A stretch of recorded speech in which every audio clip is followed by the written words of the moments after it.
Hiya, Martin here and welcome back to the workshop and the start of the brand new wood turning season here in the UK, being the 1st of September. I hope you're all well and you have had amazing summers and winters if you're in the southern hemisphere and you've been creating some absolutely fantastic stuff. Now, on the lathe today, I've got a piece of Cedar of Lebanon, which is about 18 3/4 inches across, and it's been sat in the old workshop for, I think it's about 4 years. So it's been sat there for ages. It's about 2 inches thick, and it's always been sat in the back of my mind, waiting to turn it. Now, back when it was cut into a round, I noticed a couple of sort of hairline fractures just running through here, and looking at the edge of the piece I can see that they haven't expanded at all. So what I did 4 years ago was fill them up with some CA glue, and hopefully now they're not going to go any further. And the plan for this piece is to turn a really shallow bowl, so something nice and simple to get me back into the swing of things in this new season. And I've elected to put the little hairline cracks on the bottom of the piece, so they will be turned away. So yeah, I'm quite excited about this. I've got no idea what else I'm going to do with it, but it will probably involve some colour. I may as well start the season as I mean to carry on. So let's stop talking and get turning. And then I'm just going to start by rounding it off with a 1/2 inch bowl gouge.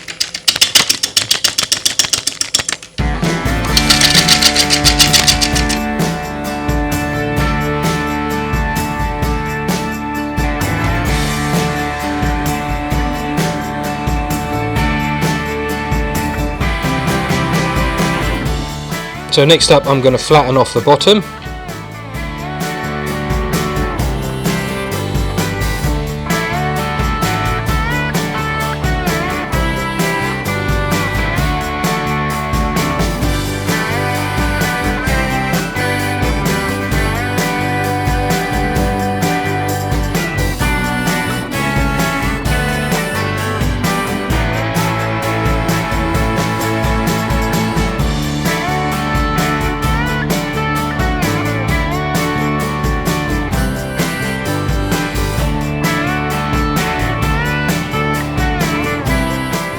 Right, now I need to mark on, I want about a 6.5 inch foot, and 6.5 inches is about 180, oh hang on, 150 and 160 millimeters, sorry, yeah, 160 millimeters, it's about there, which of course, if you know me, will be about 1/3 of the diameter. So now I can start to make the shape of my bowl.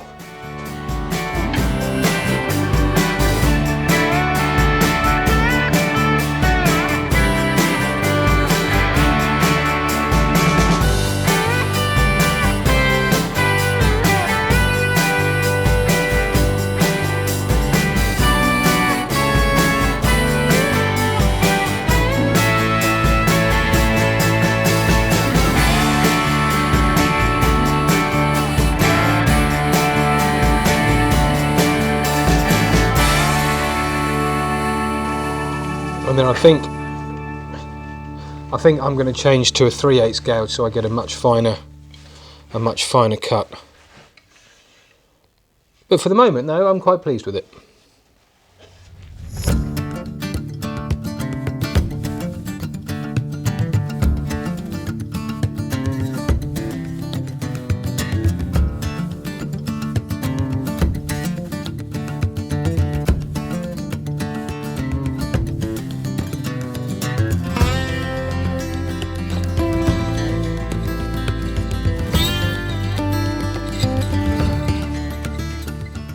Great. Right, that's now ready to be sanded down, and I think it's going to look absolutely lovely. So that's the piece sanded down to 400, and it's absolutely silky smooth. but there's one little bit of tear out left just there, and it's tiny, but it's enough for me to be really picky about my finishing and say I've got to go back and start again, because that is too much for me. It's tiny, it's only about 1/8 of an inch long, but it's enough for me to be able to feel it when I rub my hands across it. So I'm going to do it all again. Right, there we are. That's now sanded down to 400 again, and that mark has gone, and I feel much more comfortable with it now.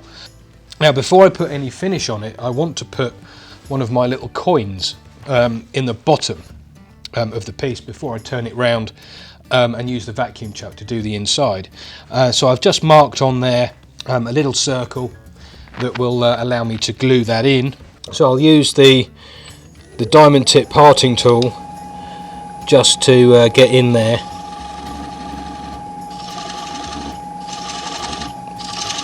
And make the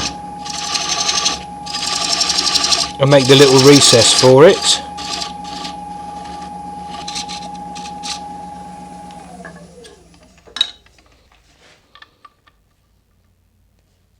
That's a lovely fit there. So I'm just going to sand that round, sand the edges of that over just a tiny bit. Little bit of medium CA. And then just drop it in. And there it is, nested in the bottom of the piece. Now I'm going to have to leave it for a few minutes to go off, and that's a really nice fit, and I think that'll be a very nice kind of finishing touch almost to the bottom of the piece.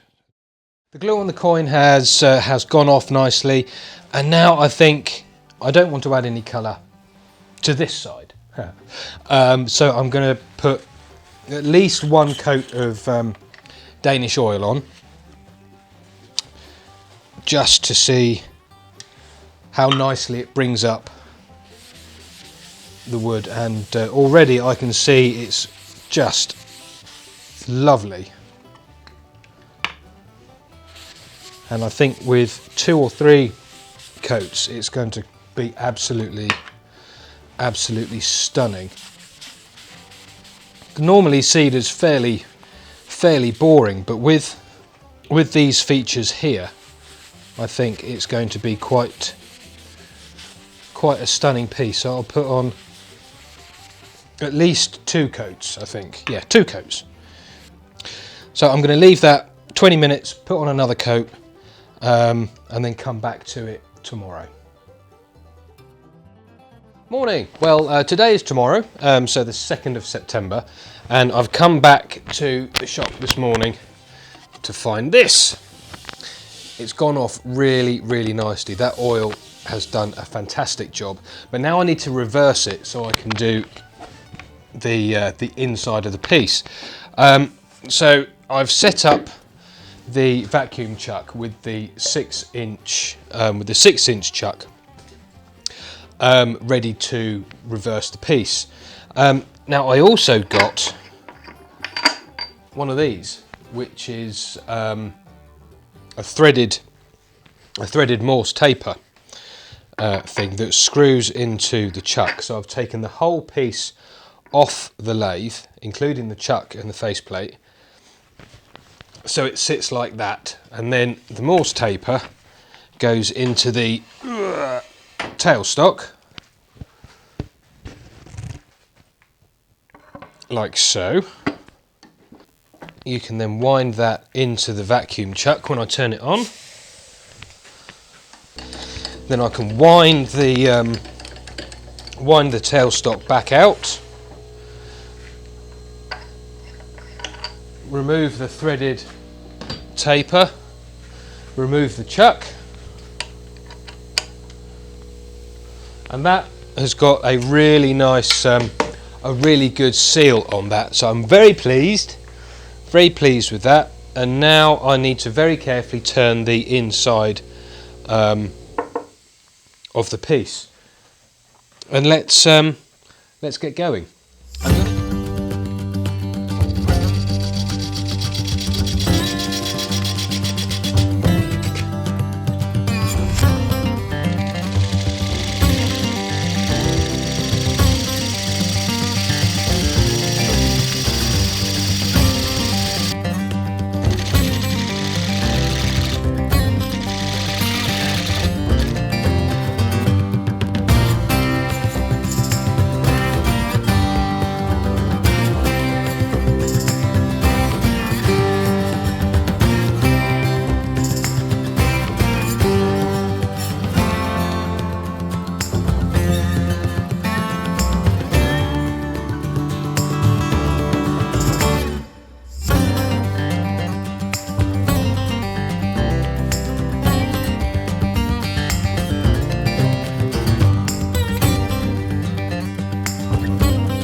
by a very happy accident, this knot here has finished almost dead center on the piece, so that's a really happy accident. Serendipity, I think they call it. So I'm dead chuffed with that, but I'm very pleased. I'm always very pleased. I'm dead chuffed, really happy with how that has come out. So I'm going to stop the camera now, sand that down, and then think about what I'm going to do next. Now the piece has been sanded down to 400, it looks great, but there's something not quite right with it. There's a large expanse of nothing just about here. The piece looks great, don't get me wrong, but I don't like this large expanse of nothing, so I'm going to balance it out a little bit by applying some colour. Yes, I know, you're going to hate me, but never mind. And what I've done in the airbrush is I've mixed up a little bit of intrinsic earth colour and ruby to make a slightly redder brown. So with the lathe spinning fairly quickly, I'm just going to start to carefully feather this in, starting the colour spraying off the piece.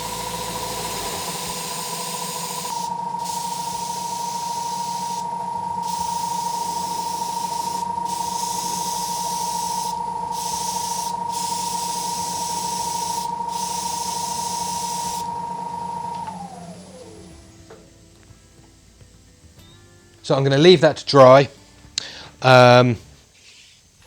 Shouldn't take too long, it's quite warm today. And then come back and put the oil on it. The colour's dried off and it looks great in my opinion. You may think otherwise, but I think it looks great. That feels good. And then put one coat of Danish oil on now. Leave it for 20 minutes or so, then put on a second one. And I'm going to start with the knot because I think the knot's going to look great. Oh yeah. I'm very pleased with the colour. It's not very bright, it's fairly subtle, but it just pulls the eye, the gradient just pulls the eye into the centre of the piece. So it's not just a functional piece, it also looks nice as well. And where the oil's going on, it's bringing the brown out of the colour, so it actually all looks like it's natural. 2 coats of oil down and I think I'm ready to call it finished. I don't want a bright shiny shine on it. It looks nice just as it is, a little bit matte, a little bit flat, and I think it is just about right. So here is the finished piece. Let me bring it in a little bit closer.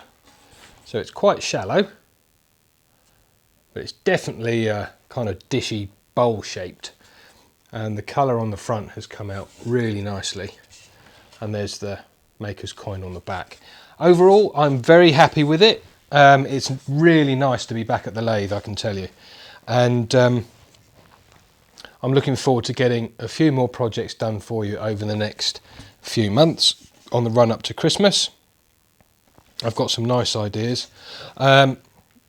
If you haven't subscribed yet, please do. Click on the golden fire logo down there, and down on the screen over here are a couple of other videos I think you may be interested in. So that's it for now. Thank you very much indeed for watching. Bye for now.